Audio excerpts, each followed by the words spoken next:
बिस्मिल्लाहिर्रहमानिर्रहीम। Dear students, कल की क्लास में हमने जो एनालॉग टू डिजिटल कन्वर्टर्स हैं वो स्टार्ट किए थे, और इसमें से जो हमने पहली टाइप स्टडी की थी that was flash A to D converter.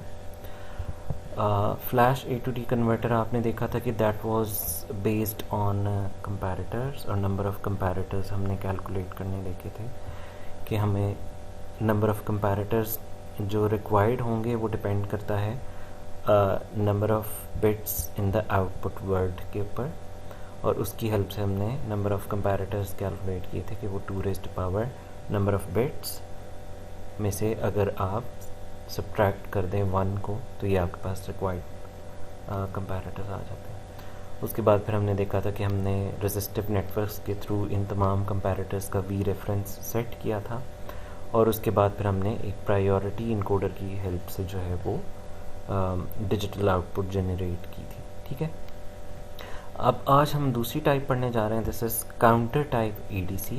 तो काउंटर टाइप एडीसी का जो मेन फंक्शन है that is based on N N bit counter. तो यहाँ ये एन बिट काउंटर हमारे पास कनेक्टेड है। एन इसमें शो कर रहा है कि जितना आपको आउटपुट, जितनी बिट्स का रिक्वायर्ड है या वर्ड साइज़ जो आपको चाहिए उतना ही आप काउंटर भी यूज़ करेंगे। तो जो काउंटर होता है बेसिकली वो क्या करता है, काउंटर क्लॉक पल्स के ऊपर अगर वो पॉजिटिव एज ट्रिगर्ड है तो पॉजिटिव एज ऑफ क्लॉक के ऊपर काउंट अप करेगा टू द मैक्सिमम वैल्यू। और मैक्सिमम वैल्यू कितनी होती है, जितनी इसकी लाइंस हैं तो वो आप उससे आप रेंज कैलकुलेट करते हैं 2 रेज़्ड पावर n-1। यानी अगर 4 लाइंस हैं तो वो 0 से लेकर 15 तक काउंट करेगा, 3 लाइंस हैं तो 0 से लेकर 7 तक काउंट करेगा, 5 लाइंस हैं तो फिर 0 से लेकर 31 तक काउंट करेगा। तो वो इंक्रीमेंट होता जाता है, इंक्रीमेंट होता जाता है, और फिर कुछ काउंटर्स में एक आपके पास और एडिशनल सिग्नल जो है वो मौजूद होता है कि जब वो काउंट अप कर लेता है तो उसका जो काउंट अप वाला बिट है वो हाई हो जाता है, जो आपको इंडिकेट कर देता है कि काउंटर ने अपनी काउंटिंग कंप्लीट कर ली। तो अप काउंटर्स भी होते हैं, डाउन काउंटर्स भी होते हैं, लेकिन यहाँ पर जो हम यूज़ करें that is an up counter. ठीक है, फॉर एग्जांपल यहाँ पर हमारे पास ये जो काउंटर है इसमें जो यहाँ लाइन्स शो की हुई हैं वो 5 लाइन्स शो की हुई हैं, लेकिन अभी हम जेनेरिक चलेंगे। तो ये जो हमारे पास लाइन्स हैं इन्हीं से आपका डिजिटल आउटपुट भी जनरेट होगा। ठीक है, इन्हीं से हम आउटपुट को भी रीड करेंगे। तो ये जो नोट्स क्रिएट हुई हुई हैं और ये यहाँ एन बिट आउटपुट लिखा है, दिस मीन्स कि जो काउंटर का आउटपुट है वही हमारा फाइनल जो है वो डिजिटल आउटपुट भी कंसिडर होगा। ठीक है, अच्छा, तो एक इसमें एन बिट काउंटर है और एक इसके अलावा इसमें डिजिटल टू एनालॉग कन्वर्टर है। ठीक है, डिजिटल टू एनालॉग कन्वर्टर अब कौन सा है, क्योंकि अभी अब तक हमने डिजिटल टू एनालॉग कन्वर्टर्स नहीं पढ़े, तो दिस मीन्स अभी हम सिर्फ ये कंसिडर करेंगे कि जो एन बिट काउंटर हमें बाइनरी आउटपुट दे रहा है, ये डिजिटल टू एनालॉग कन्वर्टर इसका डेसिमल इक्विवेलेंट जनरेट करेगा। ठीक है, इसके अलावा अभी हम इससे फर्दर ज़्यादा डिटेल्स में नहीं जाएंगे। उसके अलावा यहाँ पर आपके पास एक कंपैरेटर कनेक्टेड है, और ये जो कंपैरेटर है ये कौन सी कन्फिग्रेशन है, I think you must be able to tell it by now कि ये आपके पास नॉन इन्वर्टिंग कन्फिग्रेशन है, क्योंकि इसमें इनपुट वोल्टेज जो है वो पॉजिटिव साइड पे है और जो आपके पास रेफरेंस वोल्टेज है वो नेगेटिव साइड पे। उसके अलावा यहाँ पर एक एंड गेट है, एंड गेट का एक इनपुट जो है वो इस कंपैरेटर से आ रहा है और दूसरा इनपुट जो है वो क्लॉक से आ रहा है। तो बेसिकली जो आप क्लॉक सिग्नल इस काउंटर को प्रोवाइड कर रहे हैं वो आप डायरेक्टली नहीं प्रोवाइड कर रहे, बल्कि आप उसको एक एंड गेट से पास कर रहे हैं। जब आप एंड गेट से पास कर रहे हैं तो एंड गेट उस क्लॉक को सिर्फ उसी वक्त फॉरवर्ड करेगा जब एंड गेट का दूसरा इनपुट भी 1 होगा। और दूसरा इनपुट कहाँ से आ रहा है, दूसरा इनपुट कंपैरेटर का आउटपुट है, यानी जब तक कंपैरेटर का आउटपुट 1 रहेगा तब तक ये क्लॉक सिग्नल डायरेक्टली इस काउंटर को फॉरवर्ड होता रहेगा और काउंटर इस क्लॉक के ऊपर ट्रिगर होके काउंट अप करता रहेगा। जैसे ही इस कंपैरेटर का आउटपुट 0 हो जाएगा तो उसी टाइम ये जो एंड गेट है, क्योंकि एंड गेट में आपके पास दोनों इनपुट्स को हाई होना ज़रूरी है, या अगर एक इनपुट परमानेंटली हाई हो तो जो एग्जैक्टली दूसरा इनपुट है वही एंड गेट का आउटपुट होता है। This must be known to you by your TLD knowledge. तो इसका मतलब है कि ये क्लॉक सिग्नल उसी वक्त फॉरवर्ड हो सकता है जब एंड गेट का ये दूसरा वाला इनपुट जो कंपैरेटर से इसको मिल रहा है ये हाई हो। ठीक है, तो बेसिकली हमारे पास यहाँ जो कंपोनेंट्स है मैंने आपको बता दी कि एन बिट काउंटर है, डैक है, एंड गेट है और एक कंपैरेटर है जो नॉन इन्वर्टिंग कॉन्फ़िगरेशन में। और यहाँ हमें इस जो सर्किट है इसके ऑपरेशन को परफॉर्म करने के लिए एक additional square pulse as a clock भी रिक्वायर्ड है, यानी आपको यहाँ एक एडिशनल सिग्नल प्रोवाइड करना है। वी रेफरेंस आपने एक्सटर्नली नहीं प्रोवाइड करना, ये इस कॉन्फ़िगरेशन में एडवांटेज है कि हमें वी रेफरेंस के लिए यहाँ कोई रेजिस्टिव नेटवर्क या एक्सटर्नल पावर सप्लाई नहीं कनेक्ट करनी पड़ी, बल्कि ये वी रेफरेंस ऑटोमेटिकली एडजस्ट होगा। वो भी हम देखते हैं कि कैसे एडजस्ट होगा। ठीक है, अब हम इसका ऑपरेशन स्टार्ट करते हैं। इसका जब हम ऑपरेशन पढ़ना स्टार्ट करेंगे तो इसमें हम अब एक वैल्यू अज्यूम करके, यानी हम अज्यूम करते हैं कि लेट्स से हमारे पास वी इन जो है वो 3 वोल्ट्स है। यहाँ से हम स्टार्ट करेंगे कि ये वी इन जो 3 वोल्ट्स है इसके अगेंस्ट डिजिटल आउटपुट ये सर्किट कैसे जनरेट करेगा। ठीक है, अच्छा, इनिशियली जब काउंटर का ऑपरेशन स्टार्ट होता है तो काउंटर हमेशा रीसेट पोजीशन में होता है। जब वो रीसेट पोजीशन में होता है तो जो काउंटर का स्टेट है वो ऑल ज़ीरोज़ होती है, यानी इनिशियली जब ये सर्किट अपना ऑपरेशन स्टार्ट करेगा तो ये जो काउंटर है ये 0 पे होगा उस वक्त, और इसकी तमाम लाइंस के ऊपर बाइनरी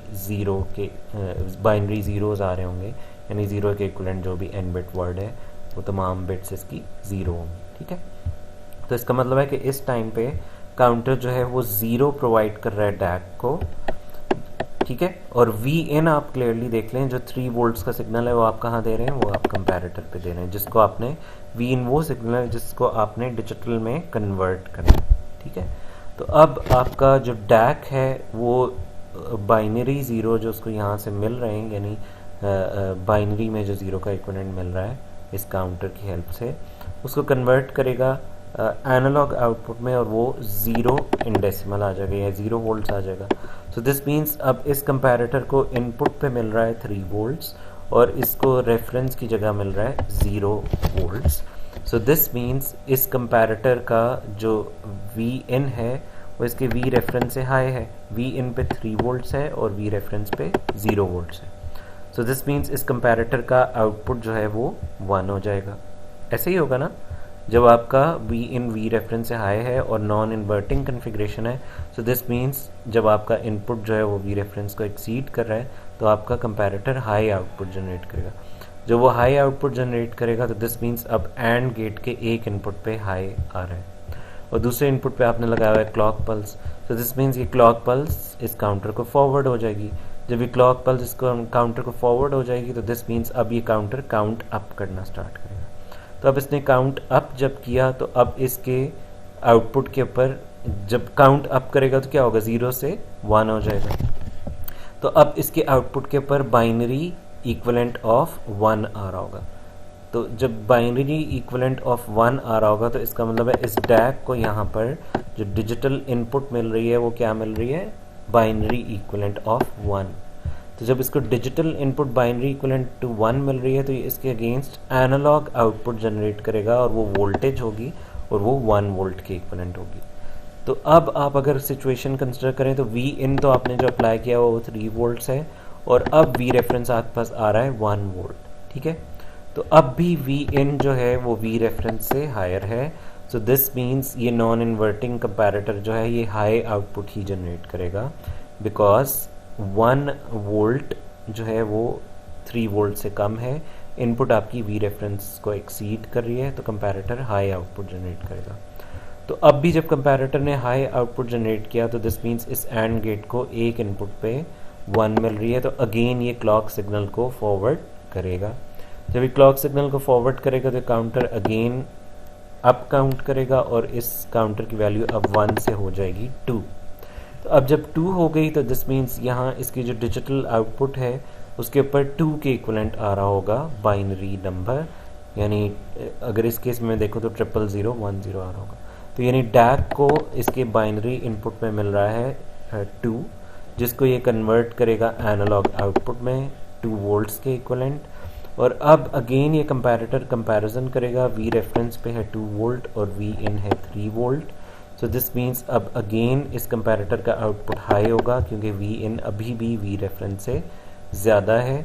तो अगेन यहाँ से आपके पास हाई आउटपुट जो है वो इस एंड गेट के एक इनपुट को मिलेगी, क्लॉक दोबारा फॉरवर्ड होगी और ये काउंटर अप काउंट करके हो जाएगा 3। जब ये 3 हो जाएगा तो दिस मीन्स अब ये डैक 3 वोल्ट्स वी रेफरेंस को देगा। डैक ने क्या करना है, यहाँ जो 3 आउटपुट काउंटर ने दी उसको कन्वर्ट करके 3 वोल्ट्स में कन्वर्ट करेगा। और अब इस कंपैरेटर के क्योंकि सिग्नल्स जो हैं वो इक्वलेंट हो गए हैं, यानी जब सिग्नल्स इक्वलेंट हो गए हैं, वी रेफरेंस और वी इन बराबर हो गए हैं, तो दिस मीन्स अब डिफरेंशियल इनपुट जो इसकी है वी आई डी वो आपके पास 0 हो गया। जब वी आई डी 0 हो जाती है तो आउटपुट भी 0 हो जाएगी। जब आउटपुट 0 हो जाएगी तो दिस मीन्स अब इस एंड गेट का एक इनपुट 0 हो गया। जब इसका एक इनपुट 0 हो गया तो अब क्लॉक सिग्नल फर्दर फॉरवर्ड नहीं होगा। जो फॉरवर्ड नहीं होगा तो ये काउंटर अब आपका स्टॉप हो जाएगा। और ये स्टॉप कहाँ पर हुआ, 3 पर हुआ था। तो दिस मीन्स अब जो आउटपुट अवेलेबल है इसकी आउटपुट लाइंस के ऊपर वो है 3 के इक्वलेंट बाइनरी, यानी 0 0 0 1 1। तो अब अगर आप इसका आउटपुट रीड करें तो आपको 3 जो आपने यहाँ इनपुट वोल्टेज अप्लाई की थी एनालॉग, उसके अगेंस्ट यहाँ डिजिटल आउटपुट मिल रही है विच इज़ 0 0 1 1। ठीक है, तो दिस मीन्स आपके पास आउटपुट जनरेट हो गई। लेकिन आउटपुट ये अब इस लेक्चर में, ये आपको लेक्चर मैंने ऑलरेडी अब्दुल्ला को भेज दिया है, तो इस लेक्चर में ये पूरा अगेन ये स्टेप वाइज एक्सप्लेन हुआ है, जो मैंने आपको उसी फिगर पे रहते हुए एक्सप्लेन कर दिया। तो अब अगर डिसएडवांटेज देखें तो डिसएडवांटेज ये है कि एक वैल्यू को कन्वर्ट करने में जो इस सर्किट ने टाइम लिया वो 3 साइकिल्स के इक्विवेलेंट टाइम लिया, यानी उसको 3 क्लॉक पल्सेस रिक्वायर्ड थी, जिसके बाद उसने जो अपनी आउटपुट है उसको एडजस्ट किया उस डिजिटल आउटपुट के अगेंस्ट या के इक्विवेलेंट जो हमें रिक्वायर्ड थी। ठीक है, उसकी आउटपुट पहले 0 हुई, फिर 1 हुई, फिर 2 हुई और फिर 3 हुई, यानी 0 से लेकर 3 तक 3 क्लॉक पल्सेस के बाद वो आउटपुट पहुंची। सो दिस मीन्स यहाँ टाइम डिले इन्वॉल्व है। और दूसरा ये कि यहाँ पे हार्डवेयर भी ज़्यादा रिक्वायर्ड है। हमें हार्डवेयर में यहाँ एक डैक भी रिक्वायर्ड है, हमें एक काउंटर भी रिक्वायर्ड है, हमें एक कंपैरेटर भी रिक्वायर्ड है। नंबर ऑफ कंपैरेटर्स अगर देखें तो वो रिड्यूस हो गए हैं, लेकिन हमें यहाँ पे अब सिंक्रोनस कंपोनेंट्स भी रिक्वायर्ड हैं। जो पिछला सर्किट था उसमें सारे जो कंपोनेंट्स थे वो एसिंक्रोनसली चल रहे थे, यानी उन्हें कोई क्लॉक पल्स ट्रिगर होने के लिए नहीं चाहिए थी। तो जो पिछला सर्किट था उसको हम फ्लैश टाइप इसलिए कह रहे थे कि उसमें जैसे ही इनपुट आपके पास आती है फ़ौरन से आपके पास आउटपुट उसके अगेंस्ट जनरेट हो जाती है, यानी फ्लैशिंग टाइम में।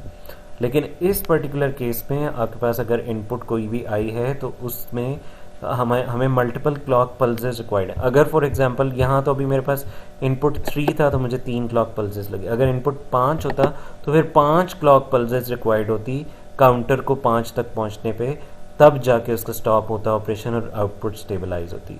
तो जितनी ग्रेटर वैल्यू होगी आपके पास उसको कन्वर्ट करने में उतना ही ज़्यादा डिले भी आएगा। तो दिस मीन्स फ्लैश टाइप जो है वो आउट क्लास करती है इस पर्टिकुलर केस को in terms of time delay. ठीक है, हार्डवेयर में मैं ये कहूँगा कि जो फ्लैश टाइप है, क्योंकि उसमें भी hardware in terms of comparators हमें काफ़ी ज़्यादा चाहिए और रेजिस्टिव नेटवर्क भी हमें चाहिए, तो ये आप कह सकते हैं कि उसमें भी हार्डवेयर कम नहीं है। लेकिन हार्डवेयर उसमें सिर्फ जो है वो आपके पास एसिंक्रोनस हार्डवेयर है, वो क्लॉक के ऊपर डिपेंडेंट नहीं है।